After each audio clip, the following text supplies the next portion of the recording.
ako maaaring magtagal dito. Nahihirapan ang katawan nila, Greg. Nahihirapan na siya. Carmen, hindi mo pa sinasabi sa akin kung ano nangyari sa sumpa.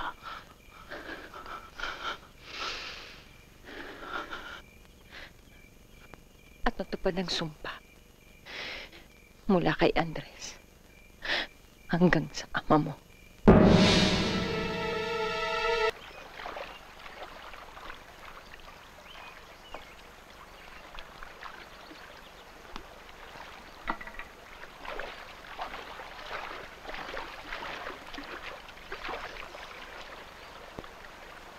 Ano pong may paglilingkod ko sa inyo? Pwede bang mahiram yung sabon mo?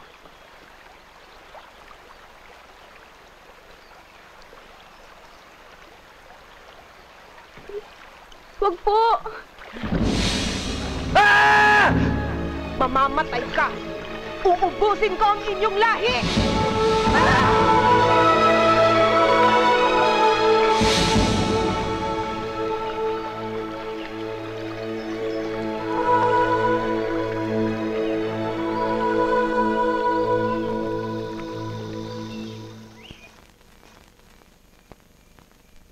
Hindi mababayaran ang aking pagkaapi. Hanggang sa dulo ng panahon, hindi matatapos ang sumpa. Ang dugo niyo ang huhugas sa mga kasalanan ni Andres. Bakit hanggang ngayon buhay pa ako? Bakit hindi mo pa ako pinapatay? Marami kang pagkakataong pinalagpas. Tulad kanina, pinigilan mo Sila Green. Pinigilan mo sila, Green, para maisakatuparan ng paghiganti mo. Iba ka sa kanila. Nang iligtas mo si Delia, nagsimula akong malito. Hindi yun ang inaasahan kong gagawin mo. Hindi ganito ang pagkakakilala ko sa mga nauna sa'yo. Carmen, naintindihan ko ang galit mo. Ang mga pagdurusa mo. Pero mali ito. Marami na mga taong nadadamay. Matagal ang panahon pinagdusa mo. Kailangan matigil na to. Kailangan matahimik ng kaluluwa mo. Kung kailangan mo ang tulong ko, sabihin mo lang sa akin, ibibigay ko lahat sa iyo. Magpahinga ka na.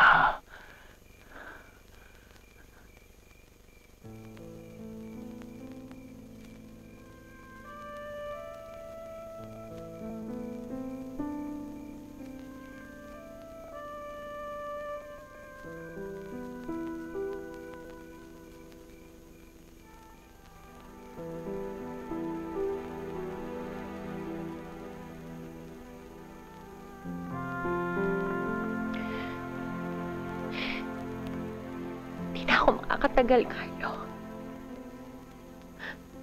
Paalam.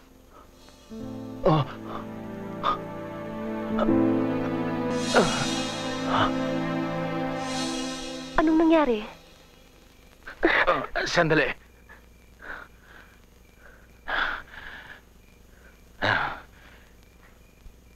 Dalhin mo ako sa kanila.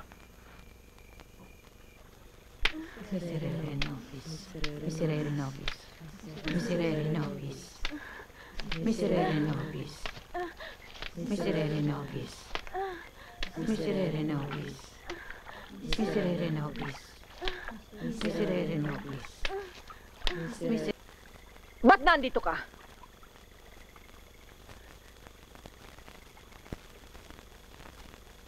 Magsalita ka! Gusto ko makausap si Carmen.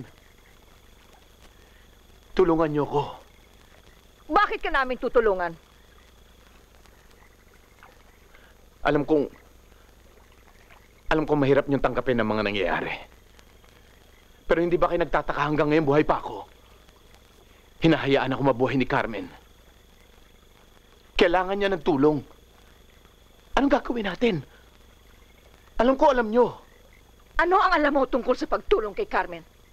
Kami ang tumutulong sa kanya dahil hiningi niya ang aming tulong. Pagkatapos, Pupunta ka rito, gagambalain kami, at pagsasabihan kung ano ang dapat gawin. Hindi na ba kayo naaawa kay Carmen? Ha? Hindi na ba kayo naaawa sa kanya? Hindi niyo ba naunawaan? Ang kailangan ni Carmen ay katahimikan.